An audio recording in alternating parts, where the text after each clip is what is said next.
Welcome to Bryer Music Showcase. I'm Bryer and welcome back to another video. And today is a very special day. Today is my mom's birthday, so this video is dedicated to her. So she was born in the year 1966. You can do the math on your own of how old she is. But what's so significant about that date is because, as you saw in the title of this video, I'm going to be talking about albums that came out in the year of 1966. So I'm only restricted to what I have in my collection, of course.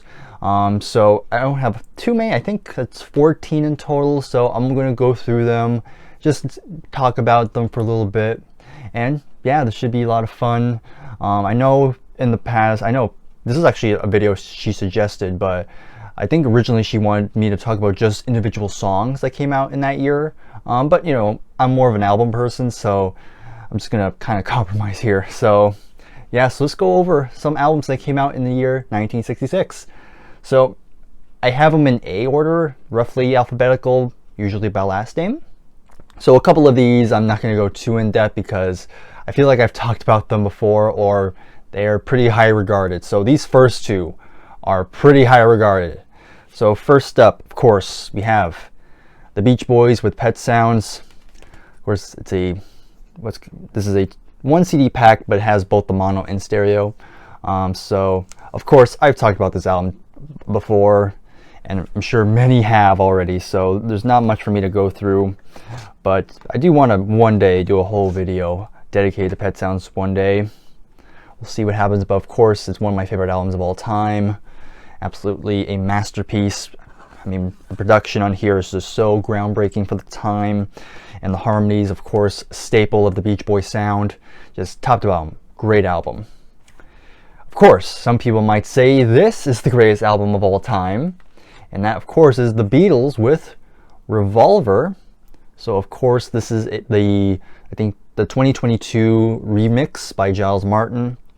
Very good, in my opinion. Sounds very nice. So, of course, you have the iconic album cover, very cool. Of course, you have the back here. So let's just go over the disc, the packaging. So here's where the discs are stored. There's the hype sticker there. Very cool. Let me just show you one of the discs, what they look like. Hope I don't ruin it, but there you go. That's it right there. And I think the second disc is the exact same design. So let me just double check. I don't know, it's different. So put those away. Obviously, disc 1 is the original album, and disc 2 is a lot of the outtakes, and it also includes the singles that were released during that time, Paperback Writer and Rain. Very nice. And it comes with a very thick booklet.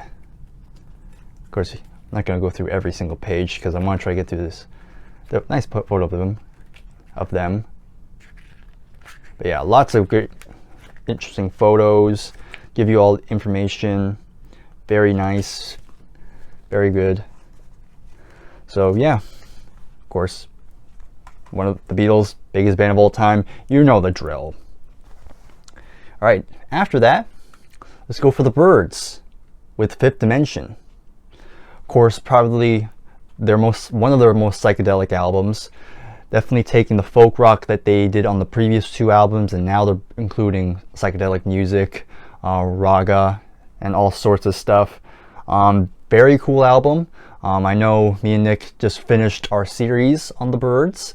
I had this, of course, if I'm going to be honest, I had this kind of low, but I still think it's a very good album.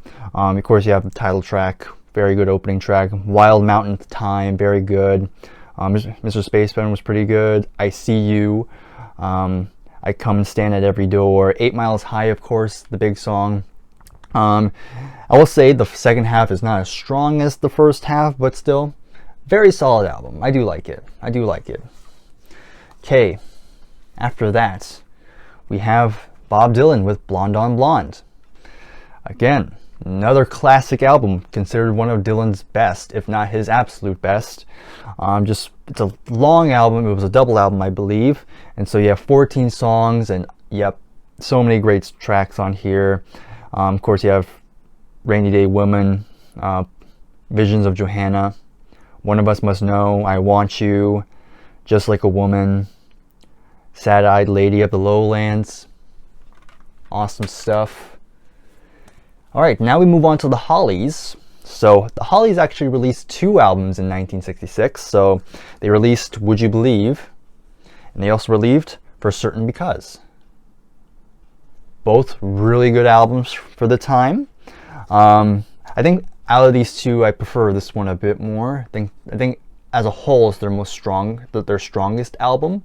But yeah, this one's pretty good too. So very nice. Now here's one I'm sure some people might know, but we have John Mayall so let me see the whole thing. John Mayall and the Blues Breakers. And this one features Eric Clapton. So again, you're very, very good blues rock I guess you can say English blues rock, because of course by this point England was really coming into the blues rock era. So yeah, John Mayall's one of the big stars of that period.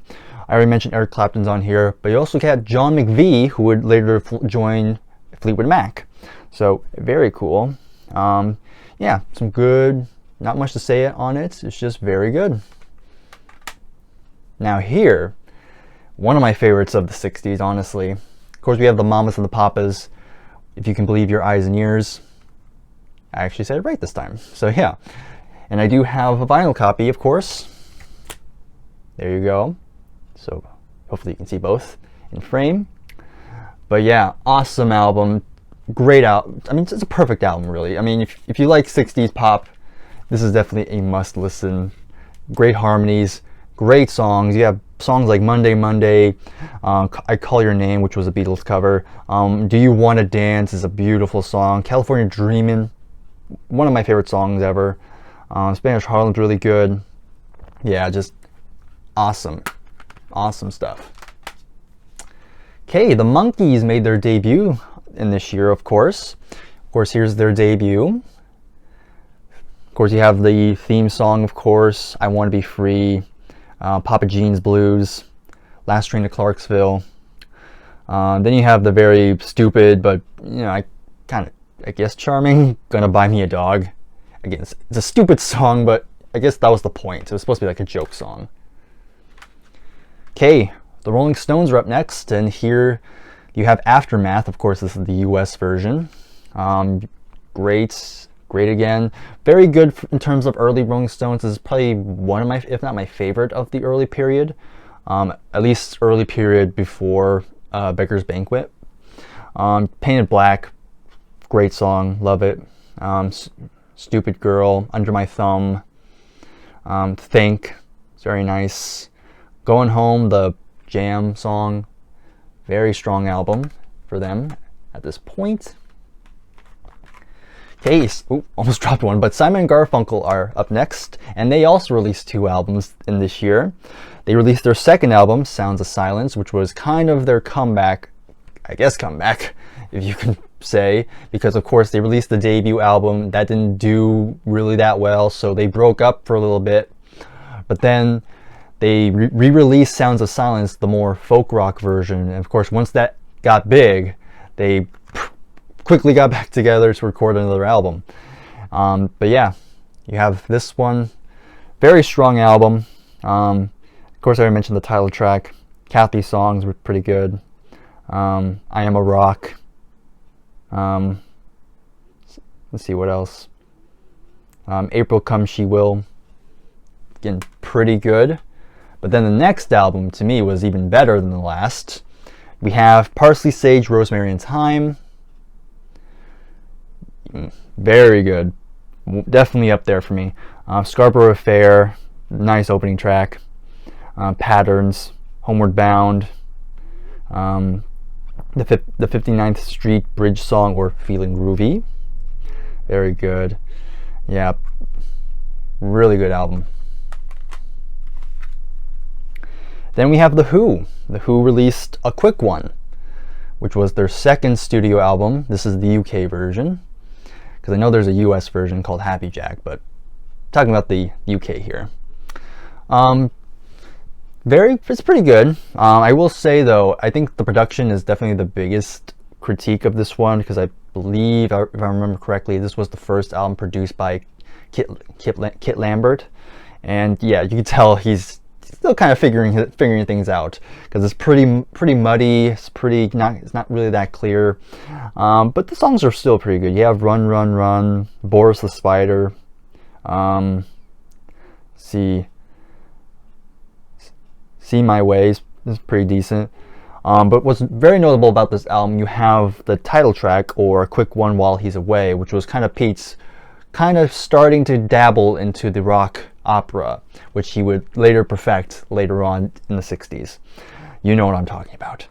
But yeah, still, not a bad album. Some good stuff. Some good stuff.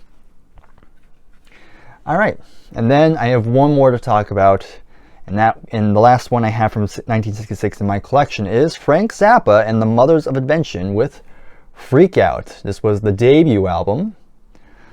So yeah, very experimental. Probably a little too experimental for me. I think I don't have that much Frank Zappa as of right now. I only have this one and Hot Rats, and I prefer Hot Rats, no doubt. But yeah, I get whether I get it, but also, yeah, I think this is not really the type of music I'll gravitate towards that often. But yeah, I can respect it though. So yeah, that's all the albums I have from 1966. So of course in the comments let me know some of your favorites that I didn't show.